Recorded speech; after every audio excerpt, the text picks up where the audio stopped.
Uttarakhand express में आप सभी का बहुत स्वागत है। आपके साथ मैं हूं नलिनी पांडे। हरिद्वार के माधोपुर गांव में गौकशी के आरोपी वसीम उर्फ मोनू के तालाब में कूदकर जान देने के मामले में पुलिस ने एक बड़ा खुलासा कर दिया है।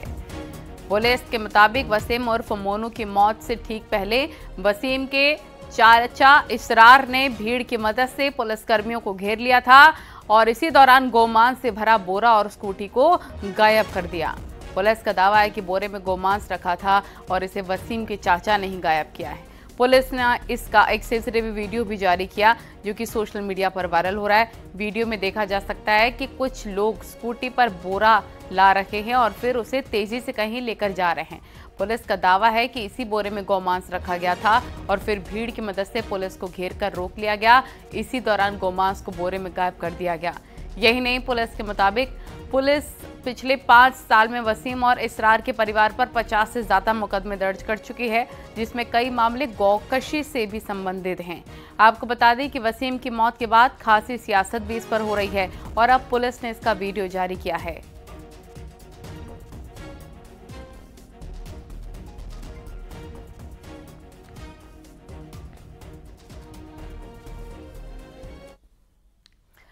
देहरादून के एसएसपी ने आज ऋषिकेश के आसपास तैनात पुलिसकर्मियों पर बड़ी कार्रवाई की है और एक झटके में 48 पुलिस वालों को ट्रांसफर कर दिया। ऋषिकेश में लंबे वक्त से चल रही अवैध शराब की बिक्री और पुलिस की कार्यप्रणाली पर सवाल उठ रहे थे, जिसके बाद देहरादून एसएसपी ने इस पूरे मामले की गंभीरता को देखते हुए ऋषिकेश में समीक्षा बैठक की। तत्काल प्रभाव से देहात एसओजी को भंग कर दिया। साथ ही ऋषिकेश कोतवाली और थाना रायवाला के साथ ही एसओजी समेत कुल 48 पुलिसकर्मियों के ट्रांसफर किए। इसमें से देहात एसओजी के 11 पुलिस वालों को देहरादून एसओजी भेज दिया गया है, तो कोतवाली और थाने से 37 पुलिस वालों को ट्रांसफर किया गया, जो कि बड़ी कार्रवाई मानी जा रही है।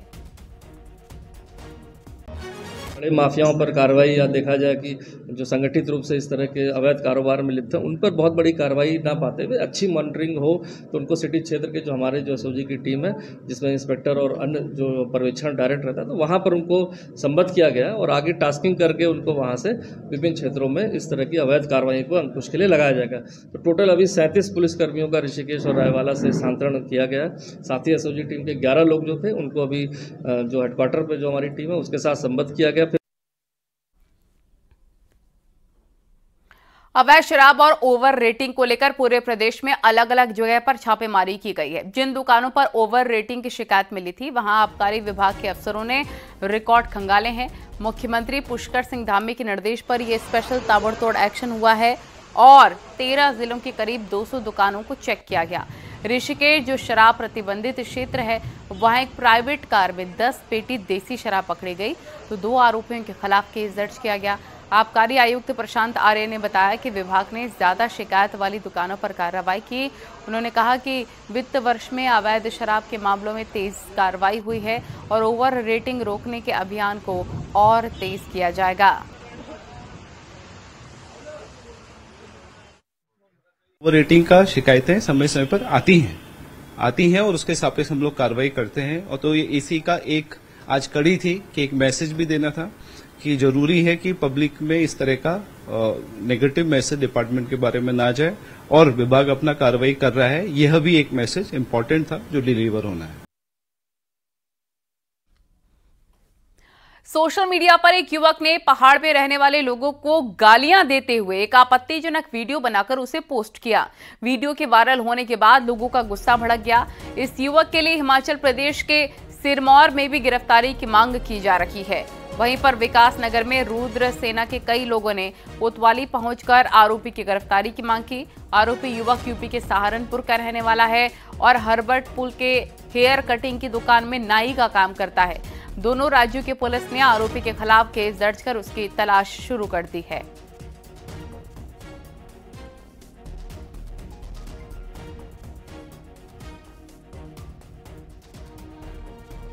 देकर और ये कहते हो कि विकास नगर हरपटपुर आ जाना, तुमको हम देख लेंगे, तुम्हारा हम ये कर देंगे वो कर देंगे। गंदी गंदी गालियां दी गई। साहब को भी इससे अवगत करवा दिया। डीएसपी मैडम को भी हमने पोंटा साहिब थाने में उनको अवगत करवा दिया है और उन्होंने हमें पूरा आश्वासन दिया है कि जल्दी से जल्दी इस अपराधी को पकड़ा जाएगा और सलाखों के पीछे दिया जाएगा। रुद्र सेना के द्वारा एक कंप्लेन थाने पर दर्ज की गई है जिसमें एक व्यक्ति के द्वारा व्यक्ति विशेष के लोगों पर अभद्र टिप्पणियां की गई हैं और उसका संज्ञान लिया गया है।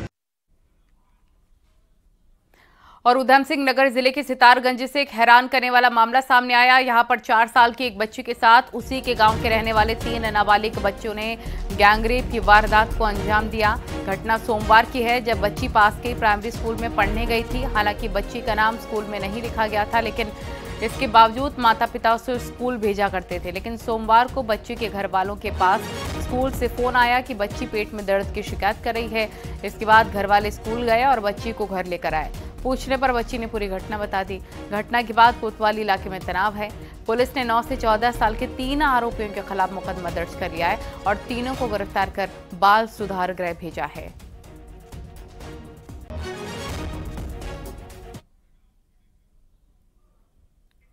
चमोली के नंदानगर घाट में नाबालिग लड़की के साथ विशेष समुदाय के युवक द्वारा अश्लील हरकत किए जाने का मामला थम नहीं रहा। स्थानीय लोगों में अभी भी गुस्सा है। बाजार तीसरे दिन भी पूरी तरह से लोगों ने बंद रखा। हालांकि मुख्य आरोपी आरिफ को पुलिस ने यूपी के बिजनौर से गिरफ्तार कर लिया है, लेकिन लोगों की मांग है कि इस अपराध में शामिल अन्य 3 लोगों की भी गिरफ्तारी की जाए, जिसने आरोपी को भागने में मदद की थी। इस घटना के विरोध में गोपेश्वर ज्योतिर्मठ में भी लोगों ने विरोध जताया है।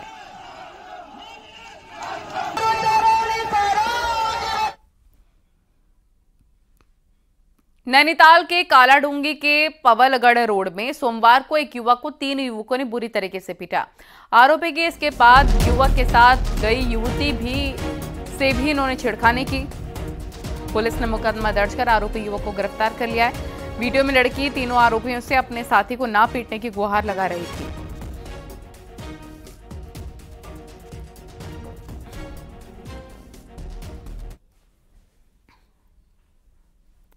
और हल्द्वानी में भी बीते दिनों ऐसी ही वारदात सामने आई। और हल्द्वानी में तो करीब 18 स्पॉट्स ऐसे हैं जहां से गुजरने पर बहू बेटियां खौफ में आ जाती हैं, और ये बात लड़कियों ने खुद बताई है। तो ऐसे में बड़ा सवाल यह है कि आखिर बेटियों को डराने वाला है कौन? देखिए इस रिपोर्ट में।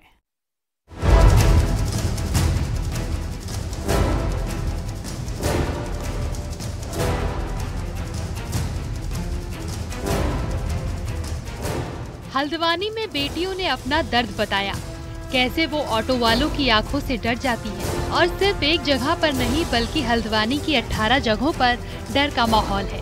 बेटियों का ये दर्द बेटियों के मुंह से निकला, वो भी प्रशासन के अधिकारियों के सामने। लगातार बढ़ते महिला अपराधों के बाद नैनीताल जिला प्रशासन इन दिनों बेटियों से सीधा संवाद कायम किए हुए है ताकि बेटियां सुरक्षित रह सकें। बच्चियों ने हल्द्वानी के और कुछ लाल कुआं के अलग अलग चोर गलियां तक के स्थानों के बारे में हमें बताया है जहां उनको निकलने में दहशत महसूस होती है। इस सभी चीज़ों के पीछे एक मेन उद्देश्य यही है कि हमारे इस जनपद में भय मुक्त वातावरण बने और बच्चियां कहीं भी निसंकोच बिना किसी डर के जा सकें। सभी लड़कियों का ये बात है कि ऑटो जिसमें वो डेली ट्रैवल करती है वहाँ पे सबसे ज़्यादा अनसेफ फील करती है। मेन मंगल पड़ाव जहाँ पे ऑटो 3-4 ऑटो जहाँ पे खड़े रहते हैं वहाँ पे अनसेफ फील करती है और उनको ऐसे देखते हैं। मतलब अलग अलग हर लड़की ने अपना अपना एक्सपीरियंस शेयर करा और सभी का जो मुद्दा था वो ऑटो पे ही कहीं ना कहीं ऑटो पे आके खत्म हो जा रहा था, क्योंकि कॉलेज की जो छात्रा है वो इन्हीं वाहनों से डेली ट्रैवल करते हैं। ऐसे कमेंट पास करते हैं, ऐसे देखते हैं, उनकी नज़रों से लगता है कि छी बहुत लड़कियां तो बिल्कुल भी सेफ नहीं है, बहुत इनसिक्योरिटी फील होती है। बॉयज़ तो उनकी नज़रों से पता चल जाता है कि किसकी नीयत कैसी है। दूसरी तरफ पुलिस ने बच्चियों की शिकायत पर ब्लैक स्पॉट वाली जगहों पर चौकसी बढ़ा दी है। ये जो बाहर रोड पे खड़े लोग हैं, एंटी सोशल एलिमेंट, इनको परेशान नहीं करें। इसको निवारण करने के लिए हम लोगों ने कुछ स्क्वाड्स बनाए हैं जो ऐसे टाइम वहाँ मौजूद रहेंगे और शिक्षण संस्थानों के पास में या ऐसे कार्य संस्थानों के पास में कोई महिलाओं को परेशान करता है तो उनके खिलाफ आवश्यक कार्रवाई करेंगे। जाहिर है बेटियों ने पुलिस को अपने मुंह से बेहद ही महत्वपूर्ण इनपुट दिए हैं। ऐसे में पुलिस के लिए भी पुलिसिंग आसान हो गया है और बेटियों को भी सुरक्षा का भरोसा हो रहा है। हल्द्वानी से न्यूज़ 18 के लिए शैलेंद्र नेगी की रिपोर्ट।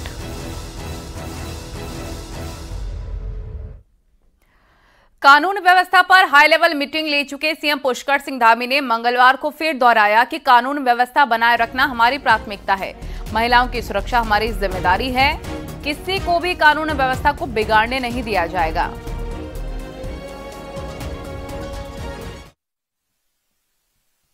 प्राथमिकता है, महिलाओं की सुरक्षा और सशक्तिकरण दोनों ही हमारी प्राथमिकता में रहा है और लव जिहाद और डेमोग्राफिक चेंज जैसे मुद्दे हैं, इन मुद्दों पर पूरी सक्रियता से और संवेदनशीलता से और त्वरित रूप से कार्रवाई करने के निर्देश दिए हैं। कहीं भी लव जिहाद या इस प्रकार की जो भी घटनाएं जहां भी आ रही है, वहां पर प्रशासन को, पुलिस को कहा गया है कि सख्ती से उस पर कठोरता से काम करें।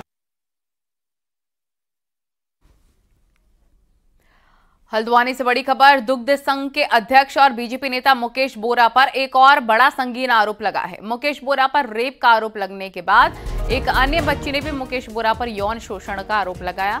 मुकेश बोरा पर नाबालिग लड़की के साथ यौन शोषण का आरोप है। अब पुलिस मुकेश बोरा पर पॉक्सो एक्ट में केस दर्ज करने की भी तैयारी कर रही है, जबकि बोरा पर पहले ही लाल कुआं थाने में एक अन्य महिला से रेप का केस दर्ज है।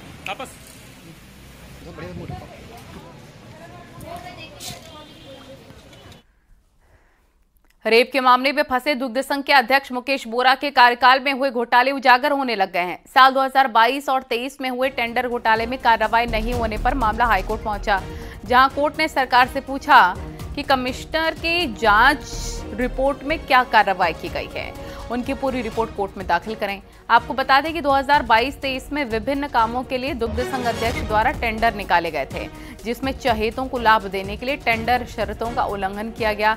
वहीं एक ही खाते से तीनों ठेकेदारों ने ड्राफ्ट तैयार किया। साथ ही एक ही कुरियर कंपनी द्वारा दुग्ध संघ में दस्तावेज भेज दिए गए। हालांकि शिकायत के बाद जांच हुई और कमिश्नर ने अपनी रिपोर्ट में गड़बड़ी होने की रिपोर्ट शासन को भेजी, लेकिन इस रिपोर्ट पर कोई कार्रवाई नहीं की गई और इस बार भी इन्हीं गलतियों को दोहराया गया। में अनियमितताएं हुई थी, उनको लेकर ये याचिका दायर की गई थी एक प्रोस्पेक्टिव बिडर द्वारा। उनका कहना था कि जो नियम है अधिप्राप्ति नियमावली के, उनका उल्लंघन हो रहा है और पूर्व में भी गत वर्ष भी इसमें गड़बड़ियां हुई थी, जिसमें कमिश्नर महोदय द्वारा जांच करके शासन को दी गई थी।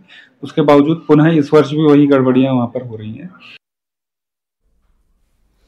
केदारनाथ हाईवे पर सोनप्रयाग के पास लगातार पहाड़ी से बोल्डर गिर रहे हैं। पहाड़ी से अचानक बड़े बड़े बोल्डर गिरने शुरू हो गए हैं। गनीमत रही कि जब पहाड़ी से पत्थर गिर रहे थे उस दौरान पैदल रास्ता खाली था, नहीं तो एक बड़ा हादसा हो सकता था। आपको बता दें कि 31 जुलाई को केदार घाटी में आई आपदा से सोनप्रयाग में भी काफी नुकसान हुआ था और हाईवे का एक बड़ा हिस्सा भी वॉश आउट हो गया था, जिसे ठीक करने का काम लगातार जारी है और श्रद्धालु अभी इसी स्लाइडिंग जोन से आवाजाही कर रखे हैं, जहां से आज सुबह बोल्डर गिरे हैं। तस्वीरों में आप साफ देख सकते हैं कि कैसे पहाड़ी से पैदल रास्ते पर पत्थर और मलबा गिर रहा है और उसी रास्ते से केदारनाथ जाने वाले श्रद्धालु भी आवाजाही कर रहे हैं। हालांकि मौके पर प्रशासन की टीम मौजूद है, जो सुरक्षित यात्रियों को निकाल रही है।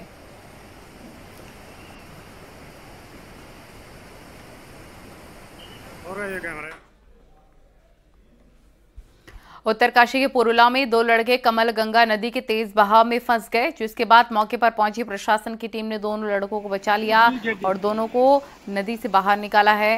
दरअसल दोनों लड़के नदी के बहाव में बहकर आ गए और लकड़ियां चुनने गए थे, इसी दौरान दोनों फंस गए।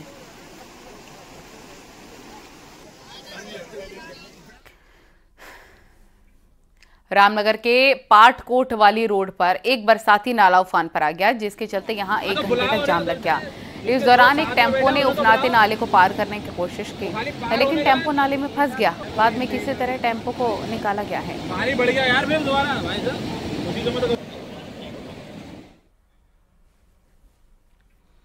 पिथौरागढ़ और चंपावत की लाइफलाइन कही जाने वाली ऑल वेदर रोड में लैंडस्लाइड रुकने का नाम नहीं ले रहा। मंगलवार को लोहाघाट के पास संतोला में भारी लैंडस्लाइड हुआ, जिसमें बड़े बोल्डर्स के साथ पेड़ और मलबा आया, जिसके चलते पिथौरागढ़ टनकपुर हाईवे घंटों बंद रहा।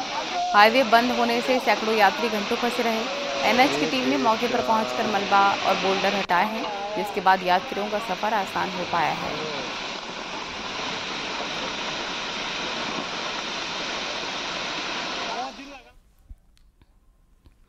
उत्तराखंड में आज से बीजेपी का सदस्यता अभियान शुरू हो गया है। देहरादून में सीएम पुष्कर सिंह धामी ने आज फिर से पार्टी की सदस्यता ली। सीएम धामी ने पार्टी सदस्यता नंबर पर मोबाइल से मिस्ड कॉल के जरिए पार्टी की सदस्यता ली। बीजेपी के प्रदेश अध्यक्ष महेंद्र भट्ट ने सीएम धामी को सदस्यता कार्ड दिया। इस मौके पर सीएम धामी ने कहा, लोगों के घर जाकर पार्टी की रीति और नीति के बारे में बताएंगे और लोगों को पार्टी से जोड़ने का काम किया जाएगा। प्रदेश बीजेपी ने हर बूथ पर 210 नए सदस्य बनाने का टारगेट रखा है।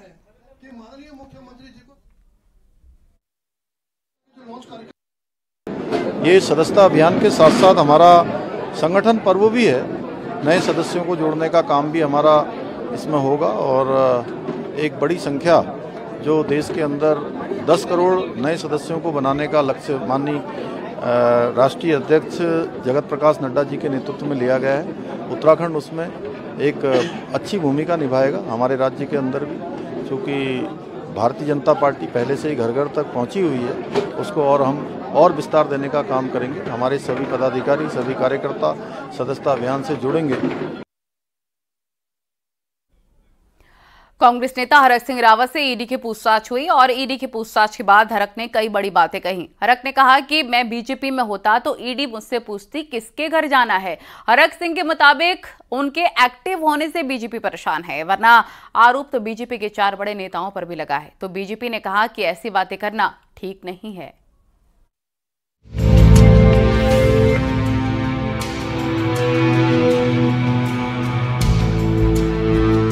देहरादून के ईडी ऑफिस में सोमवार को 12 घंटे तक कांग्रेस नेता हरक सिंह रावत से पूछताछ हुई।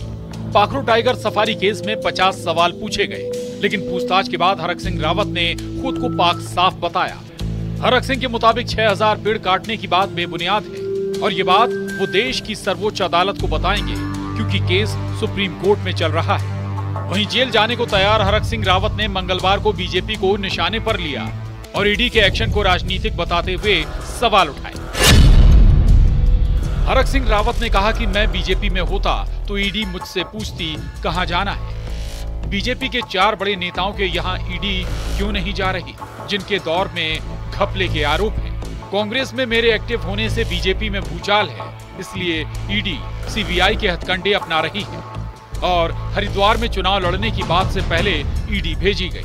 अगर मैं बीजेपी में होता तो इस समय तो सब बीजेपी ईडी वाले मेरे बल्कि उल्टा मुझसे मार्गदर्शन लेते कि वो किसके यहाँ जाना है, किसके यहाँ नहीं जाना। या मैं आज जो है राजनीतिक रूप से मेरा कद इतना बड़ा है कि मुझको देख के, मेरे कद को देख के, मेरे राजनीति को देख के जो है भूचाल आ रहा है, उसको भूचाल को रोकने के लिए छोटे छोटे हथकंडे ईडी सीबीआई छोटे छोटे हथकंडे अपना रहे। सुबोध उनियाल थे कृषि मंत्रालय में, अभी गणेश जोशी में हॉर्टिकल्चर में हुआ सुबोध उनियाल जो डायरेक्टर के सब वाला मामला, तो क्या ईडी सुबोध उनियाल जी क्या जा रही है, क्या गणेश जोशी क्या जा रही है? त्रिवेंद्र रावत का जो है वो घोटाला हुआ, बीज घोटाला, तो क्या त्रिवेंद्र रावत क्या यहाँ जा रही थी? हरक सिंह रावत ने बीजेपी की नीयत और नेताओं पर सवाल उठाए तो बीजेपी को बात बर्दाश्त नहीं हुई। बीजेपी प्रदेश अध्यक्ष महेंद्र भट्ट ने बड़े नेताओं की बात पर सबूत देकर शिकायत की बात की, तो ये भी साफ कर दिया कि मैं बीजेपी में होता तो एक्शन नहीं होता। हरक सिंह का ये कहना ठीक नहीं है। उन्हीं की उस मांग का आधार है कि जो आज ये जांच चल रही है, लेकिन ये कहना कि बीजेपी के अनेकों कार्यकर्ताओं को, अनेकों जो कभी किसी कार्यक्रम में पदाधिकारी रहे हैं, उनका भी जांचें होती हैं, जांच का सहयोग देने का विषय होता है। हम नहीं चाहते कि हरक सिंह जी जेल जाए, इसलिए कि मैं अपराधी नहीं हूं, लेकिन मैं जेल जाने को तैयार हूं। इनको विषय अपराधी को कौन जेल डालेगा, इसलिए उनको भय प्रकट नहीं करना चाहिए, तथ्य ईडी के सम्मुख रखने चाहिए। पाखरू टाइगर सफारी मामले में ईडी ने हरक सिंह रावत से 50 सवाल पूछे। ईडी ने क्या कुछ पूछा ये तो सामने नहीं आया, पर इस मामले में सियासी बयानों ने आग जरूर भड़का दी। दीपांकर भट्ट, न्यूज़ 18, देहरादून।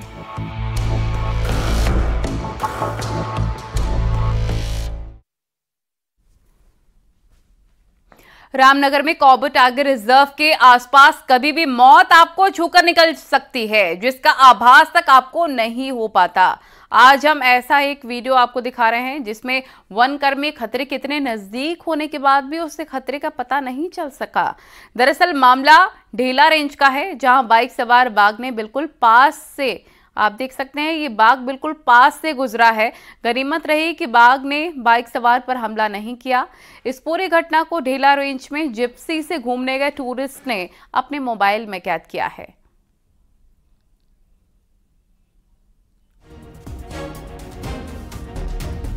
तो अभी थोड़ी देर में बाइक आएगी और आप देखेंगे कि कितने करीब ये बाइक के पहुंच जाता है। हालांकि इसने बिल्कुल हमला नहीं किया। ये जो तस्वीरें कैद की गई हैं वो जिप्सी से जिप्सी पर बैठे किसी टूरिस्ट ने रिकॉर्ड की हैं।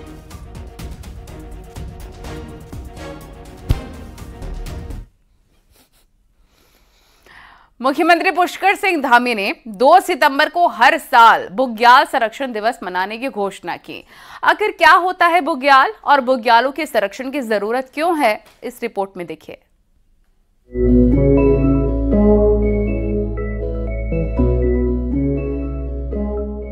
उच्च हिमालयी क्षेत्रों में जहां ट्री लाइन खत्म होती है और जहां से स्नो लाइन की शुरुआत होती है, इसके बीच के हिस्से को बुग्याल कहा जाता है। बुग्याल करीब 3300 मीटर से लेकर 4500 मीटर की ऊंचाई तक पाए जाते हैं, जिसमें हजारों तरह की वनस्पतियां और झाड़ियां होती हैं। इसे सामान्य तौर पर घास के मैदान भी कहा जाता है। उत्तराखंड में ऐसे करीब 200 बुग्याल हैं, लेकिन इन सब पर भारी खतरा मंडरा रहा है। टूरिस्टों की बढ़ती संख्या और अनियंत्रित जानवर चुगान के कारण बुग्याल खतरे में है। यहाँ पर तेजी से लैंडस्लाइड और भू कटाव हो रहा है। यही कारण है कि खतरे को भांपते हुए मुख्यमंत्री को बुग्याल संरक्षण दिवस मनाने की घोषणा करनी पड़ी। बुग्याल हमारी धरोहर है, हमारी पहचान है यहाँ की, इसलिए उनका संरक्षण होना चाहिए और 2 दिवस हमने इसको प्रतिवर्ष बुग्याल दिवस के रूप में मनाने का निर्णय लिया है। जिसमें क्लाइमेट चेंज है, हमारा जो टूरिज्म है या लोगों की आवाजाही है, जिससे क्या हो रहा है कि जो सॉलिड वेस्ट का डिस्पोजल प्रॉपर से नहीं हो पा रहा है, प्लास्टिक का बहुत ज्यादा पॉल्यूशन हो रहा है, और हमारे रिलीजियस जो डेस्टिनेशंस हैं वो भी इन्हीं क्षेत्रों में पड़ रहे हैं। तो हमारा जो आम लोकल जनता है उनको जागरूक करना इस दृष्टिकोण से बहुत आवश्यक है। वन विभाग बुग्यालों को बचाने के लिए पहले ही कई तरह के उपायों में जुटा हुआ है। उत्तरकाशी के दयारा बुग्याल में मिट्टी के कटान को रोकने के लिए वन विभाग ने सबसे पहले जियोजूट तरीके से उपचार करना शुरू किया। इसके अच्छे नतीजे आए तो अब करीब 25 बुग्यालों में मिट्टी के कटान को रोकने के लिए जियोजूट मेथड पर काम किया जा रहा है। जहाँ जहाँ भूक्षरण ज्यादा हो गया था वहाँ पे बुग्यालों की मरहम पट्टी जैसी करी, और जियोजूट लगाने का फायदा ये है कि एक तो ये बहुत छिद्रित होता है और इसमें आसानी से जो स्थानीय प्रजातियां हैं वो पुनर्स्थापित हो जाती हैं और धीरे धीरे करके ये गल के मिट्टी में ही विलीन हो जाता है। हिमालयन इकोलॉजी में बुग्याल एक महत्वपूर्ण हिस्सा है जो बेहद संवेदनशील होता है।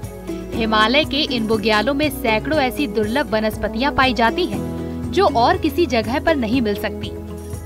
बुग्यालों से रिस कर मिलने वाले पानी के कारण ही गंगा के पानी को औषधीय गुणों से भरपूर माना जाता है। देहरादून से न्यूज़ 18 के लिए सुनील नवप्रभात की रिपोर्ट।